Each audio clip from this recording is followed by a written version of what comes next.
Sudah saya bilangin, Bu, jangan dicopot, pakai aja sandalnya, pakai aja, ini bukan musola gitu saya sahabat.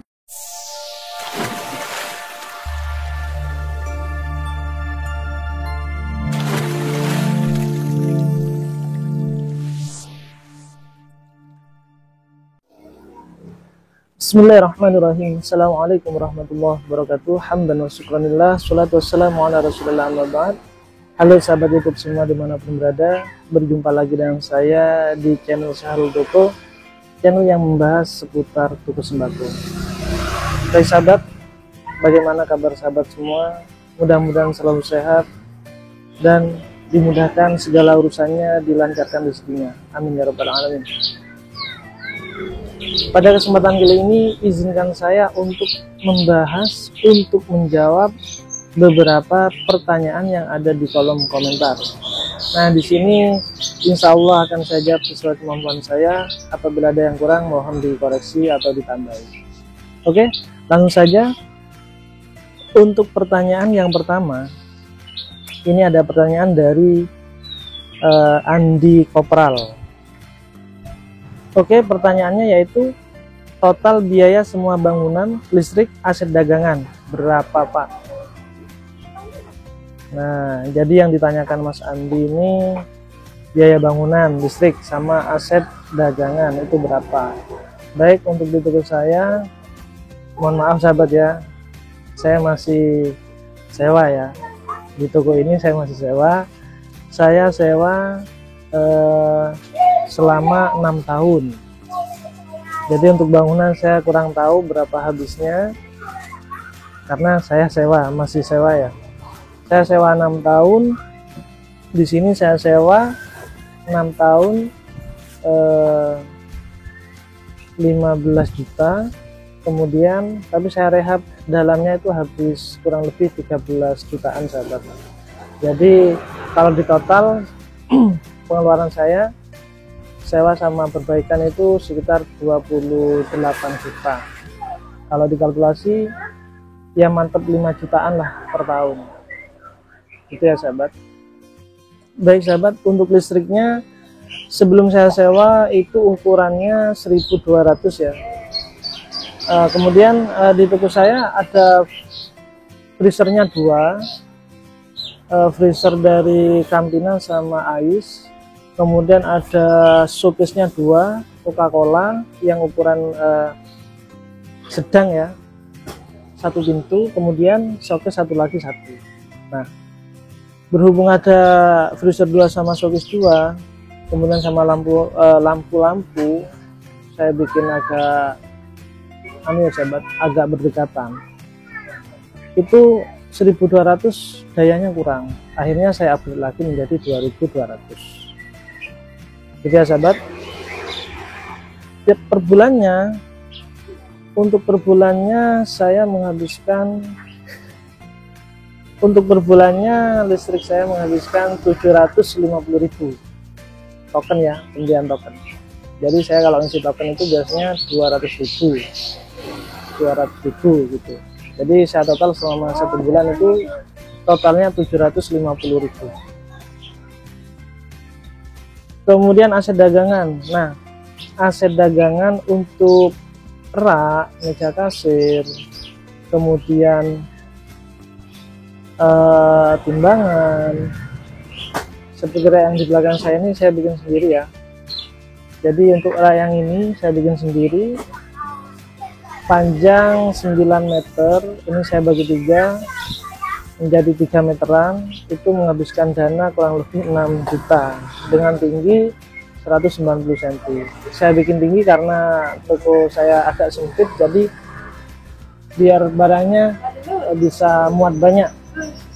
Sebenarnya kalau standarnya rak samping itu 170, standarnya 170 cm. Berhubung tokonya kurang luas, akhirnya saya bikin tinggi. Itu ya sahabat. Untuk rak kayu saya juga bikin sendiri. Untuk rak yang di tengah, rak double, bikin sendiri semua, belum ada yang beli. Sekalian irit dana. Nah, jadi untuk rak kayunya saya bikin sendiri, menghabiskan sekitar kurang lebih, kalau di total ada berapa ya, 45 kurang lebih ada 6 lah, 6 jutaan total semuanya. Jadi kalau bikin sendiri lebih hemat ya sahabat. Cuman kekurangannya yaitu penampilannya kurang terlalu bagus, hanya standar biasa. Oke, sudah pertanyaan yang pertama sudah. Kemudian lanjut ke pertanyaan yang kedua, yaitu dari Gundul Pacul. Assalamualaikum Bang, ini grosir apa eceran Bang? Baik, di toko kami kebetulan semi grosir ya sahabat, semi grosir, yang ecer ya grosir. Jadi apabila ada orang yang belanja ngecer, boleh-boleh saja. Kemudian ada yang kulaan, warung-warung kecil biasanya kulaan ke sini, ya kita layani juga. Jadi semi grosir ya sahabat. Oke Mas Gundul, itu ya jawabannya. Kemudian poin yang ketiga, pertanyaan yang ketiga dari Cindra Putra. Perkiraan modalnya berapa Bang? Nah, modalnya berapa katanya? Baik, untuk modal, memang modal usaha itu sangat mempengaruhi perkembangan usaha. Oh gimana? Monggo. Silver Queen ya? Mencak dia ini.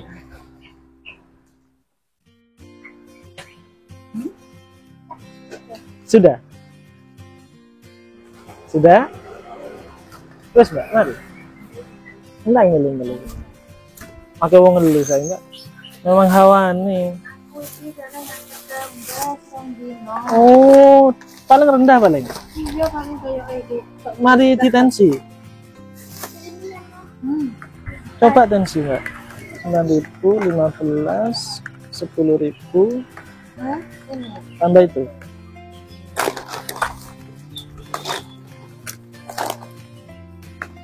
8.000. 50.500. Itu anu lah, sangobion. Baru aja 4.000.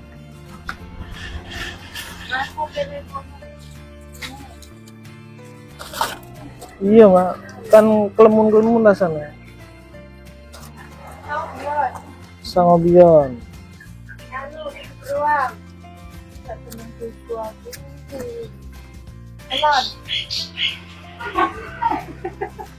Kelon. Obat apa kelon? Ada apa hubungan? Yes. Tambah gak nafsu. Gak mikiri. Kiranya itu sangat.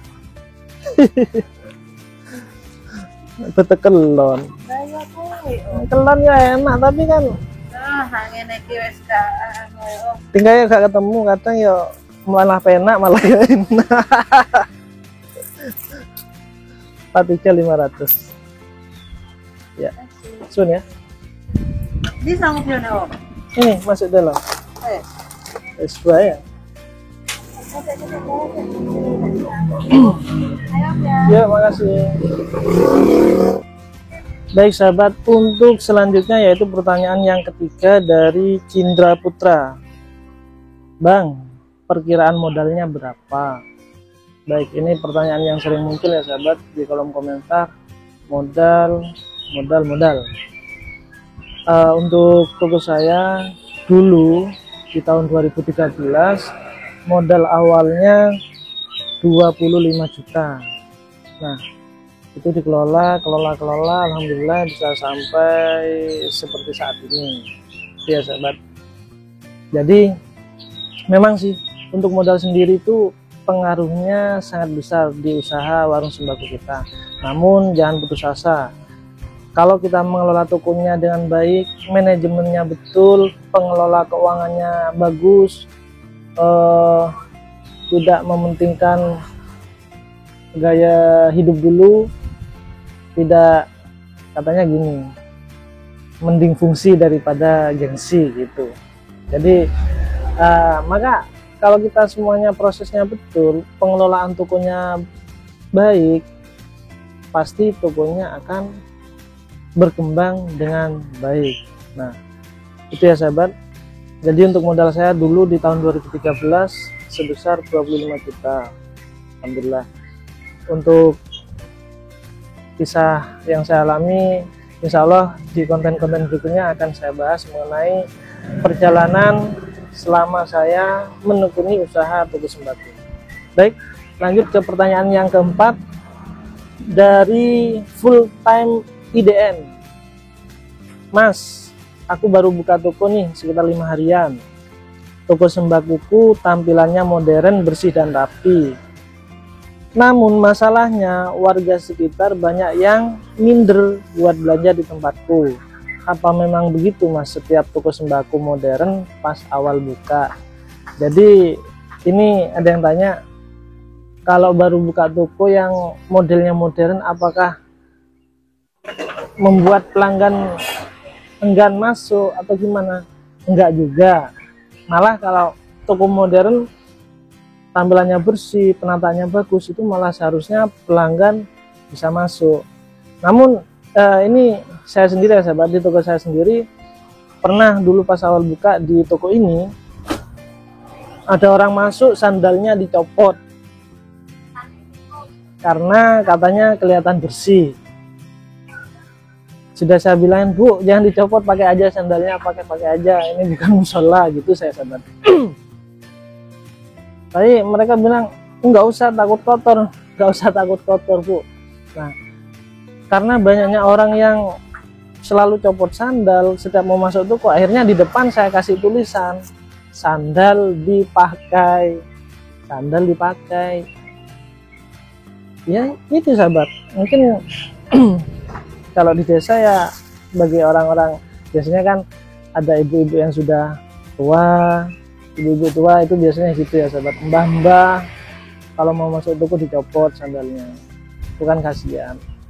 Nah terus untuk selanjutnya tokonya biar rame, ya kita harus maksimalkan antara yang pertama dari segi kelengkapan barangnya, kemudian yang kedua dari segi harganya, kemudian yang ketiga pelayanannya.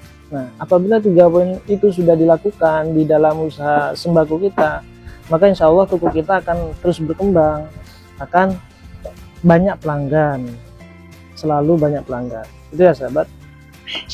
Terus jalin hubungan baik dengan terutama tetangga toko ya, kanan kiri depan belakang, itu kita harus menjalin hubungan baik agar supaya kalau ada apa-apa nih, misalkan ada kiriman datang pas kita tutup, biasanya ya tetangga saya sendiri sering gitu, orangnya masih tutup terus ditelepon saya. Nah itu karena menjalin hubungan baik. Kemudian kalau ada tasyakuran misalkan, ya kita ada acara di rumah tasyakuran, ya kita bagi-bagi apa bingkisan apa berkat itu ngarannya apa berkat itu loh. Tuh itu menjalin hubungan baik. Kemudian ngobrol-ngobrol santai dengan konsumen-konsumen yang masuk ke toko, jangan terlalu serius, itu juga bagus buat perkembangan toko. Baik sahabat, untuk pertanyaan yang terakhir, pertanyaan yang kelima dari Uniwall. Pertanyaannya adalah, omsetnya per hari atau per bulan berapa Kak? Mohon dijawab. Baik, saya jawab Mbak Uni. Pernah ya, jadi sebelumnya di konten saya sudah saya cantumkan omset saya berapa, itu real, tidak saya kurangi, tidak saya tambahi. Jadi untuk di saat pada waktu itu kurang lebih itu rata-rata per hari antara 5 jutaan sahabat omset di toko saya. Untuk bulan ini alhamdulillah ada peningkatan, sekarang rata-rata 6 jutaan, kurang lebihnya segitu sahabat. Jadi omset saya segitu, 6 juta per hari. Kalau 1 bulan 180 juta omsetnya, belum dipotong yang namanya biaya operasional toko. Dalil ya 5.000, itu 3.000 biaya operasional toko. Misalkan nih biaya listrik, biaya karyawan, kantong plastik anak elul.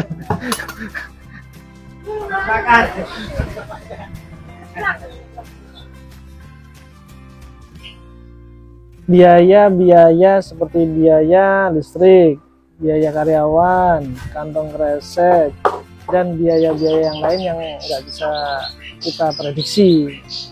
Misalkan ada lampu rusak, kemudian ada alat-alat buat bersih-bersih sudah rusak, nah itu biaya ya sahabat. Jadi untuk omsetnya per hari untuk saat ini bulan Agustus kemarin 6 juta rata-rata sahabat. Kecil sih tapi alhamdulillah cukup buat beli lauk di rumah cukup. Oke, baik sahabat, itulah tadi ada 5 pertanyaan yang sudah saya jawab di kolom komentar. Apabila jawaban dari saya kurang memuaskan, mohon maaf karena keterbatasan dari pengetahuan saya. Ini sekedar berbagi, tidak bermaksud untuk menggurui para sahabat semua. Baik sahabat, untuk para sahabat yang ingin sharing, silahkan sharing di kolom komentar, kita saling tanya-tanya ya.